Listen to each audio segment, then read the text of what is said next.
Good evening. Welcome to the November 13th, 2020 regular session of the Piqua City Commission meeting. We will start our meeting with the Pledge of Allegiance. I pledge allegiance to the flag of the United States of America and to the republic for which it stands, one nation, under God, indivisible, with liberty and justice for all. Today's 17th, right? Yeah. I don't know why it says this on here. Oh, it's November amended. 17th. Maybe that's why it was amended. Gotcha. Yeah, it's the 17th, sorry. Will the clerk please call the roll? Commissioner Grissom, Here. Mayor Lee, Here. Commissioner Pearson, Here. Commissioner Foat, Here. Commissioner Hines. Here. All right.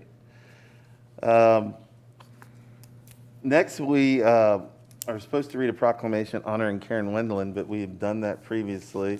Just know that Karen is an outstanding individual, and she is not here tonight, and I won't reread it.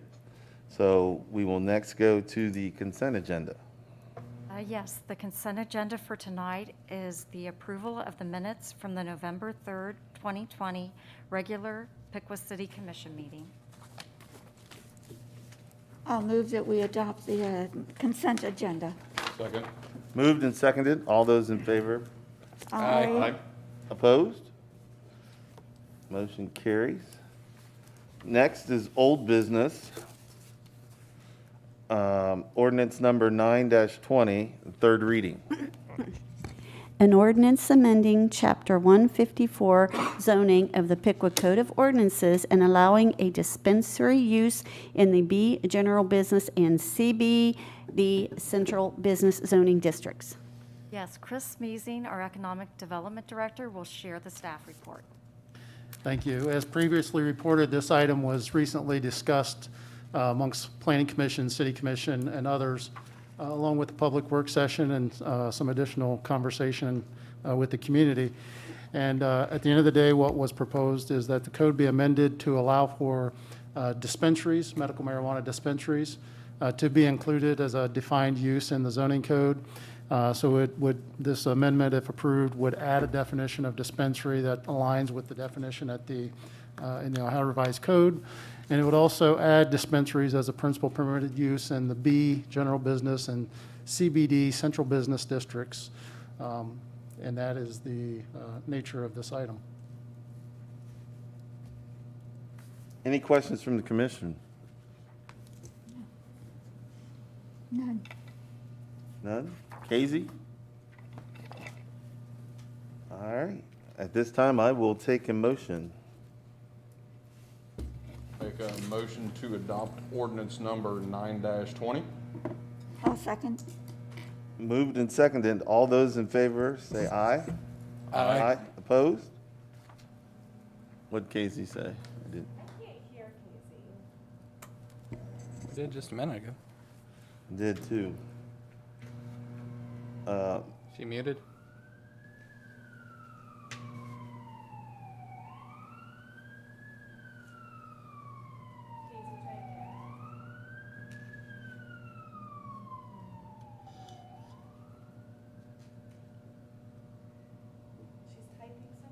Nay. Yay or nay, yeah.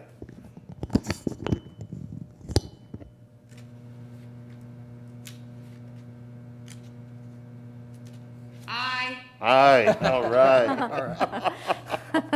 Motion carries. All right. Next on to new business. We will start with ordinance number 10-20, a first reading. An ordinance repealing existing Chapter 33.08 and enacting a new Chapter 33.08 of the Piqua Code relating to employee insurance. Catherine Bogan, our Human Resource Director, will provide the staff report for the next two items. Good evening, Commissioners. This is the first reading for this ordinance. The update to 3308 of the Piqua Code is to simply set forth the new benefit year to 2021. And that's the only change. That is the only change, Mayor. When you say, I'm just clarifying because I see where 2020 is crossed out and Yeah. it's just changed 2021. That's all I'm saying as well.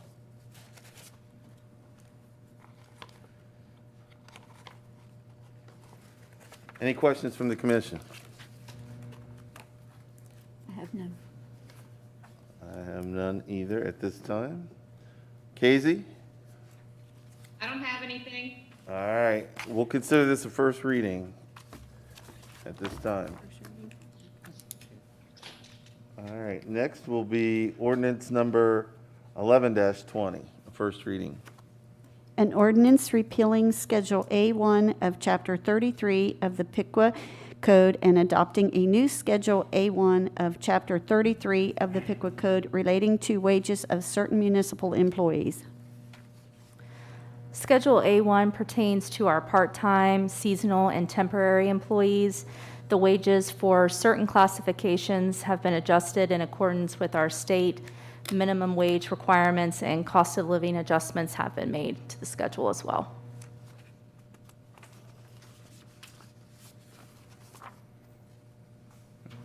Is the cost of living adjustment, is that for all of them or? No, Commissioner Grissom, if you look at, let me get that for you. When I say certain classifications, the ones that, for example, laborer A is a minimum wage listed classification, so you'll see that that one has been increased to $8.92 to reflect the new minimum wage, but others are already above minimum wage. Those have just been given the cost of living adjustment. How much is this an increase, if you know, from the previous year? The cost of living adjustment was a 2.5% adjustment. And so the certain classifications adjustment, we did not adjust classifications that are not actively being utilized. That makes sense.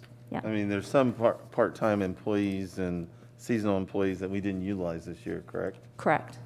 And so, for example, clerk typist at the beginning of the list, you'll see that it still reflects the old minimum wage at $8.80. That's because it's a classification that's not utilized by the city. So we did not adjust it.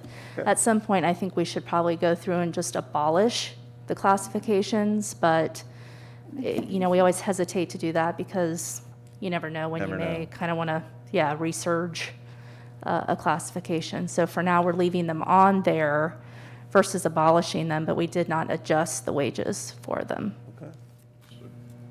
That brings up a question that I have. So for the abolishment of it, I mean, if it's something that we can look at substantiating data for, is this something that would be looked at during the charter review for the abolishment of said titles if they're not any good? I mean, if there's no substantiating data showing that, would that be something that's done under the charter review? That's a good question. Cynthia? No, that's not necessarily something, what Catherine's referring to would be an internal type procedure, and then in the year in which we would choose to do that, we would just bring it back to you indicating that we were crossing off that particular position and an explanation as to why, such as Catherine's given. Okay, great, thank you. Yep. Casey, any questions? No, I don't. Thank you. Thank you. If nobody else has any further questions, we'll consider this a first reading. We'll move on to the next ordinance number 12-20. An ordinance to make appropriations for the city of Piqua, Ohio for the year 2021. We are required to present and pass the 2021 annual budget appropriation by the end of this year. This is the first reading of this ordinance, and the commission will be reviewing the department budgets with directors on November 19th of 2020. Any questions from the commission? Will we get a copy of that before we go in? The budget presentation, we'll try to get it out to you sometime Thursday. In PDF form or, It will be PowerPoint. okay.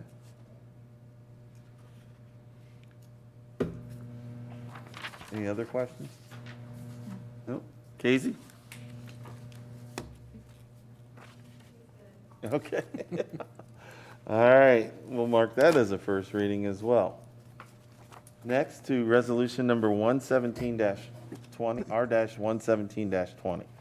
A resolution authorizing purchase orders to Chemical Services, Inc., SAL Chemical, Carcass LLC, Greer Lime Company, Univar Solutions USA, Inc., Air Products and Chemicals, Inc., JCI Jones Chemicals, Inc., and the City of Dayton for the 2021 purchase of various water treatment chemicals.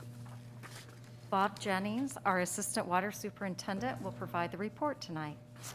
Thank you. Yes, good evening. This is yearly business that we do each year. We go out for bids for the chemicals that we're going to use the following year. On October 13th, we opened the bids. We received 21 bids for all the chemicals. This year, we were able to choose the lowest bid for each chemical. Each company is a company that we have done business with in the past and have had good relations with, so there was not any reason to not accept any of the bids for the chemicals.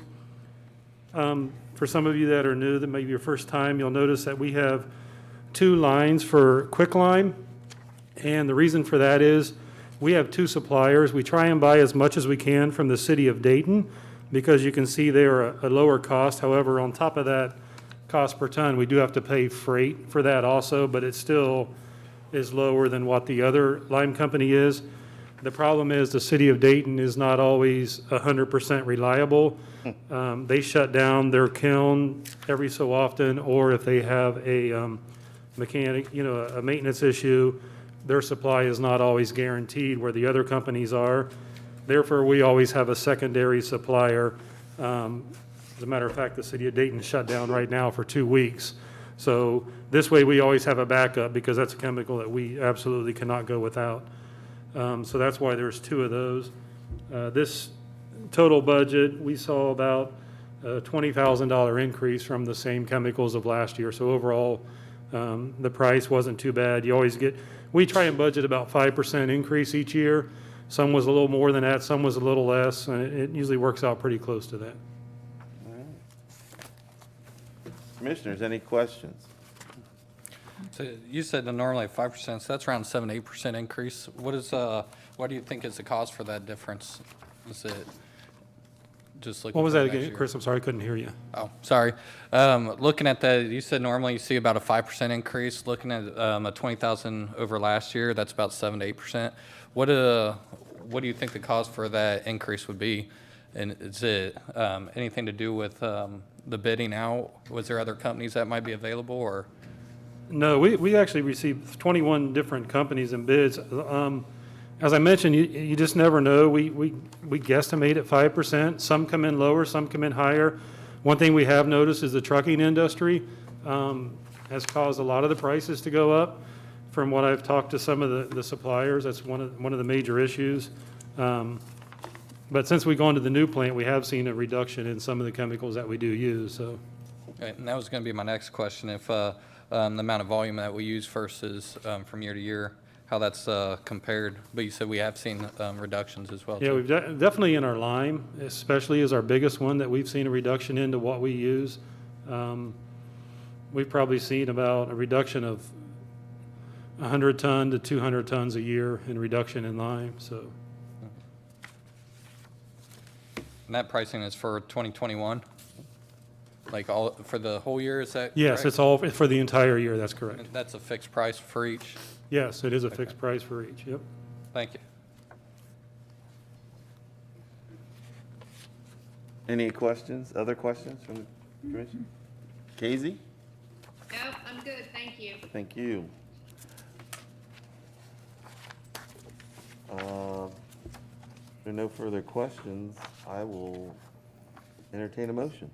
I'll make a motion to adopt resolution number R-117-20. I'll second. Moved and seconded. All those in favor, say aye. Aye. Opposed? Casey? Okay, great. Motion carries. Next is resolution number R-118-20. A resolution amending the contract to Milligan Construction Company for the Scarborough Drive Extension Project. Amy Havner, our city engineer, will provide the report. Thank you. Back in May, we came before commission to award the contract to Milligan Construction Company for the Scarborough Drive Extension Project. And once we started construction, there were a few things that came up. The biggest one being that the existing water valve we were going to tie into, we couldn't use. It was an older valve and it wasn't working correctly. So we had to replace that valve. But the biggest issue was that we also had to keep water to the businesses out there. So we had to do what's considered a live tap. So that was an extra that wasn't anticipated, but we did get the valve in, and we do now have that new valve in our system. So it's definitely a benefit. It just wasn't something that was expected. So we went over the contract amount, so we're requesting, in addition to the contract, to a total expenditure of $243,100. Did you build a contingency into the contract initially? We did. We had a And we went over contingency that. built in, but we went over that by $1,300.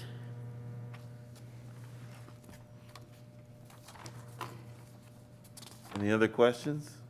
I want to make a comment real Sure. quick on this. Go right ahead. My hat is off to you guys in the engineering, along with the other departments that helped out with this. I know from where I sit out on the facility side of things, to have that contingency and, you know, go over by a minimal amount of dollars. Minimal. I can greatly appreciate that. So hats off to you guys. Thank Thanks you. for a job well done out there, and hopefully we can continue to go down this path. Thank you. And, you know, get these jobs done on budget or under, Close. or maybe just a little bit above. So great job. Thank you. And that's what I was just going to clarify. So the above budget was $1,300 in Yeah, total. that's. Okay. No, I'm happy with that. Yeah, and I with, have to ask. with the underground, you never know what's there. You don't know Um, what's there. and So, but appreciate yeah, that. my inspectors were doing their due diligence. It's just, this is one thing that came up that we couldn't control. Understood. Casey, any comments? No, I think it's fine. Yeah, me too. I'll entertain a motion then. I'll make a motion to approve resolution number R-118-20. Second. Moved and seconded. All those in favor, say aye. Aye. Aye. Aye. Opposed? Motion carries. Good job. All right.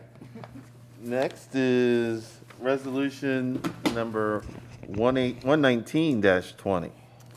A resolution authorizing an amendment to the zoning map to change the zoning destination of N44-052200 from an L1 light industrial to B general business, and parcel N44-052214 from F floodplain to B general business. It's back to Chris Measy. Thank you. Members of the commission, this is an item seeking to rezone the subject properties to a B zoning designation. As indicated in the heading, it's currently an I1 light industrial zoning, and a portion of the property on a separate parcel is a F floodplain zoning designation. The reason for the request is, if you've not been down by this property recently, it's really worth taking a look. The new owner of the property has made a significant investment in repurposing the former industrial facility and transformed it into a fitness center. It's a Pickwa CrossFit. And just the improvements for the CrossFit operations and the no-name athletics, the enhanced athletic training that they're providing there are pretty impressive. But the vision that the owner has for the property goes beyond that. They also plan to add some medical services in the terms of rehabilitation and/or some forms of laboratory type work, and other compatible services that would complement the athletic training that they're providing there.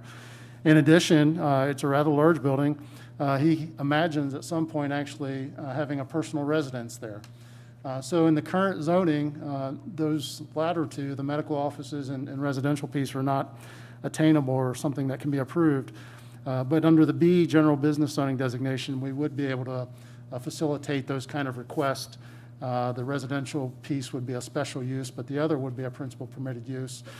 And both of those would seem to be entirely appropriate as you think about the transition between the public works service yard and the residential that this property abuts.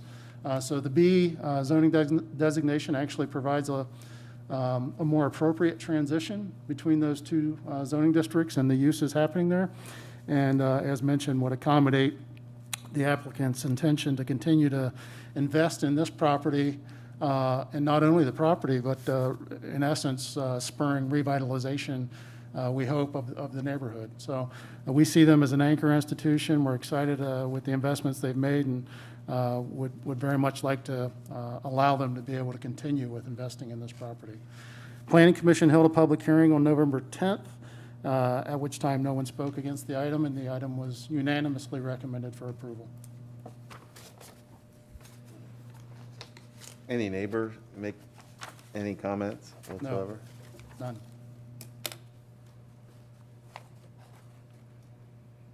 Any comments from the commission? Answer all Chris, mine. I would just say that I have been down to this facility, walking by it on the bike path. It is amazing what Brandy and Chad and those have done to that facility, and it's exciting to see local citizens, entrepreneurs really take a dream and run with it. So I'm excited. I know people who've been down there using the facility and just have wonderful things to say about it. So it's a great addition to our community. It is. It's a great investment in our community. Yes, exactly. All right. I'll entertain a motion then. I'll make a motion to adopt resolution -R119-20. I'll second. Moved and seconded. All those in favor, say aye. Aye. Aye. Aye. Opposed? Motion carries. And at this point, we are at the public comment section. And we didn't receive any public comment written. No. And we don't have anybody else on Zoom other than Casey. And if you didn't know, she had to go through Zoom for this meeting as a result of a self-quarantine issue. So next, we'll go to the city manager's report. Yes, and we'd like to share tonight an economic development update by Chris Smeezing. So before you, I believe we passed out before the meeting a copy of this sheet here that summarizes some of the economic and community development activities over the past quarter. I'm certainly not going to read through all of this. It's front and back two-sided, and there's a fair amount of activity. But I do want to just take a moment to highlight for you some of the happenings and some of the activities. Of course, we continue to provide our local businesses with information and support as it relates to programs such as the Small Business Relief Grant and other methods for them to be able to mitigate the impact of the pandemic. We did recently receive a permit application from one of our local industries that's about to embark on a 180,000 square foot expansion of their existing facility. So we're always pleased when we see these type of activities in the local industry sector. You'll recall at a recent meeting, we had received bids to relocate the water transmission line on South Main Street. This project is directly related to facilitating the planned expansion of another local industry, and their project is slated for springtime of 2021. So again, good activity and good news on that front. The Wood Street Loft project continues to move along nicely. The parking surface pavement and the building framing are more or less complete. They'll now focus on the interiors and continue to move along with that project into 2021 with, I believe, an anticipated completion date of summer 2021. The Wright Pack Credit Union on the east side of town, the framing there is complete, and the interior build-out is underway. They also have a small outlot that remains available, and they're actively marketing that space, and we've had a couple different conversations about potential end users there. Likewise, just a couple doors down, the redevelopment of the former Sonic site is underway with significant investment taking place there. Downtown, the former Z's building at 319 Wayne Street, VSF Development is making a significant investment in improving the exterior conditions and also the interior of the building in anticipation of leasing that space up. Some folks have been calling and asking me what's going on with the former Kmart building. You might have noticed there's some new paint on the front facade, and the grass is being mowed. They've actually put a new roof on the building, and they're updating the mechanicals. This is all by way of an investor who recently acquired the property, who's looking to put it back into condition so it's suitable for some light industrial type uses, similar to how the Kroger building was repurposed. So nothing imminent there, but the investment is a positive sign. In that same strip, there's a Dollar General. My understanding is that they're in the preliminary design phase, looking at the site next to the O'Reilly's Auto Parts store on Water Street to build a new building there in the near future. And then also, if you've not been out on Fox Drive lately, if you go that way at the end of the street, just before you get to the new water tower, you'll see 2 new building pads being installed. The contractor's moving dirt, prepping the site for 2 new 20,000 square foot buildings, and also a 250-foot extension of Fox Drive to the north, which ultimately opens up an additional 30 acres for future development potential. So all good signs in the industrial side. And then lastly here, not lastly, but second to last, the construction of the 112,000 square foot Benzar Flex Industrial Building on Innovation Parkway is very nearly complete. The building is over 50% leased up, and they're actively pursuing a tenant for the remaining 52,000 square feet. And then at a small business level, over the past quarter, we've seen Rosebud's Real Foods occupy the space in the Fort Pickle Plaza. The Freight Farm, Long's Machinery has opened up a new shop at the corner of South and College. Brightview Treatment Center, Ryan's Organic Edge, and Monkey Smoke Shop, amongst others, have all opened up shops in our community. So even amidst these difficult times, there's a lot of positive things happening and some good progress being made. All right. Appreciate it. Thank you for the update. You're welcome. I get off the highway every day at 25A, and that IDC Springs, man, it looks great out there. It does. It does. Colorful. I like it. I do too. Well, I'm picking kids up from practices up in the city, so I see it as well. All right, next would be the commissioners' reports or comments. And let's start with Commissioner Foat. So not a whole bunch to talk about tonight, and I know in light of the governor's briefing that he had today, not everybody's going to agree with what the governor's saying. Not everybody is going to agree with local level governments and the decisions that we make here amongst ourselves and also the staff. But please understand that, you know, all these parties are talking about this to keep the safety of all the citizens of Ohio, the citizens of Piqua safe, and just trying to slow this curve down. You know, some of the personally, I don't agree with some of the decisions, but however, I will stand back and support whoever I need to. I've taken an oath to do that, so I will continue to do that. So I ask the citizens, beg the citizens, please observe everything that the city is asking and also observe as to what the governor is asking us to do. So hopefully we can flatten this curve and get ahead of this thing. Great job on voting. Tremendous amount of votes went out. Whether you agree with it or not, the voting is the right of everybody, and just kind of accept what's going on right now. So that's all I really got to talk about tonight. Just, you know, continue to do the right things out there, and we'll get through this together. We will. I agree. Thank you. Commissioner Pearson. I just wanted to commend the Development Office for all their hard work, and there's a lot going on, and there's new places opening for business, and I think it's important that we get out and support them. Also, with Thanksgiving coming up, be aware of the gatherings that you're in, and mind what we've been told to wear your mask and stay 6 feet apart from each other, wash your hands. We all know the drill, so let's be safe about it. Thank you. Agreed. Thank you. Commissioner Grissom. I wanted to commend the electric company. Oh, what was that, a few days ago, yeah, we had a high winds, man, and we were out of power for about an hour and a half, but I can tell you, they were phenomenal. They got on the job. I heard it all across the city, people with outages, and we were up before people's internet, so I think people are more concerned about their internet than their electricity on some of them, but they did a phenomenal job. They were out there late. We had a tree crush a transformer right across the block, and they had I couldn't believe they had our power back up. And I'd have to say, I've seen a lot of that across our region, and a lot of other cities.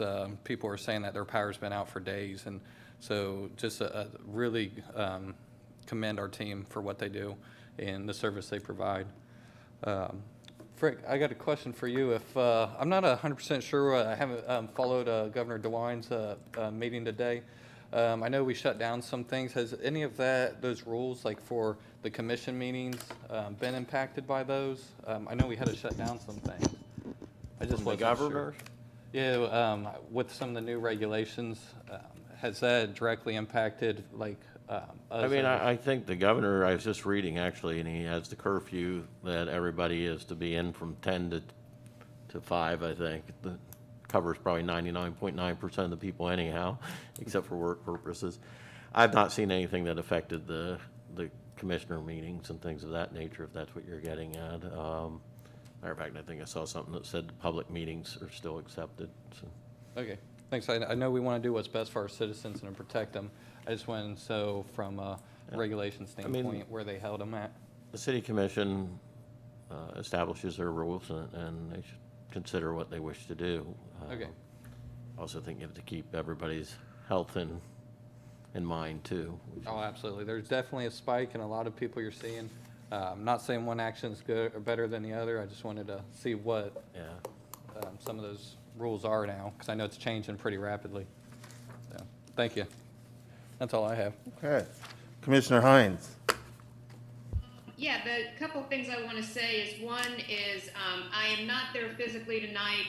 My family was exposed to COVID directly, and so we are just trying to, out of precautions, take a couple weeks in quarantine just to make sure we're okay. So, knock on wood, we will be, and that's why I'm here the way that I am tonight. And I will say, just in light of what has already been said, the reality is, as we know, our numbers are spiking. Miami County is the 6th highest county, at least it was today when I looked, in the entire state of Ohio for the number of positive cases of COVID. It is running rampant in our community. So, again, what everybody else has said, and I tell people, I wear a mask not only for myself, but to protect those around me as well.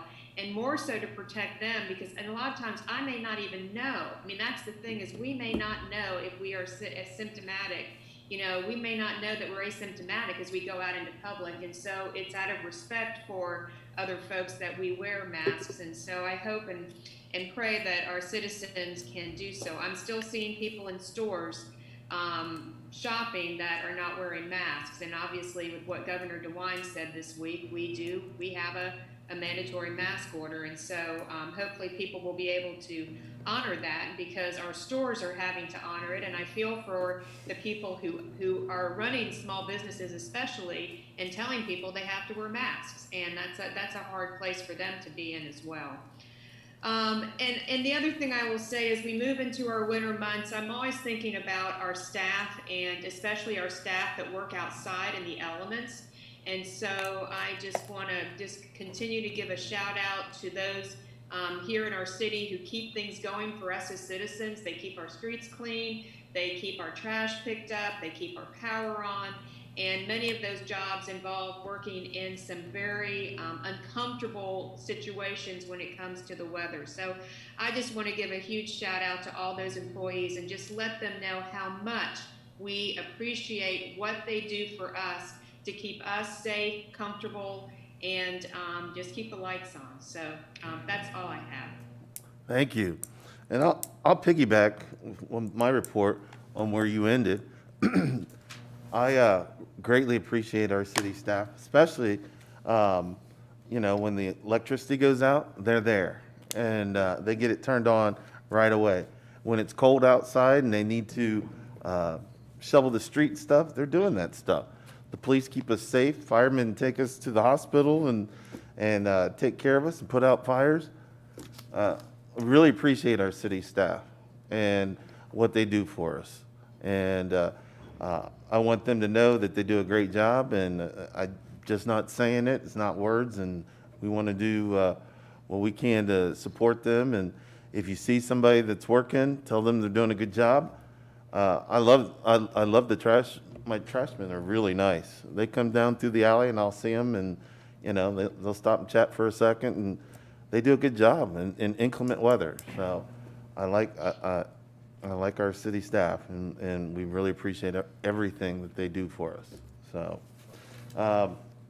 also, to piggyback on what Commissioner Foat said, you may not like the governor's order, and there's a lot of people out there that don't, but he's not shut things down, and he's doing everything but shut things down. So, I mean, if it's easy enough to comply with, let's just comply with, if we can, comply with his orders. I mean, they're meant to keep us safe. We know that masks, and a lot of people don't like masks. I wear a mask all day long. I have no problem with that. We know that they work both ways according to the CDC. Protects me from you and you from me. We know that now. I mean, they just changed that. Earlier, it was just meant to protect the other person, but now it protects you as well. Let's comply with his orders and get through it. It's only 21 days. Let's get through it. And I know people, the biggest complaints that I hear is that, oh, you're taking my freedoms away. Well, freedom's not free. I mean, we have people that have fought in wars so that we can be free. And sometimes we may need to give up some little rights in order to get through a tough spot. And, let's do what we can to get through this and be safer on the backside. The vaccine's on its way. There are therapeutics out there. And if you comply with the safe distancing and masks, we can get through this. But it is spiking, and it's spiking hard. So let's do what we can to get through it. And there's a DARE graduation, I believe, Thursday I'll be going to at Piqua Central. So looking forward to that. And I think that's all I have. And if that's all, we will adjourn and go to executive session at this point in time. And I need a motion. I'll make a motion. I'll second. Moved and seconded. All those in favor? Aye. Aye. All right.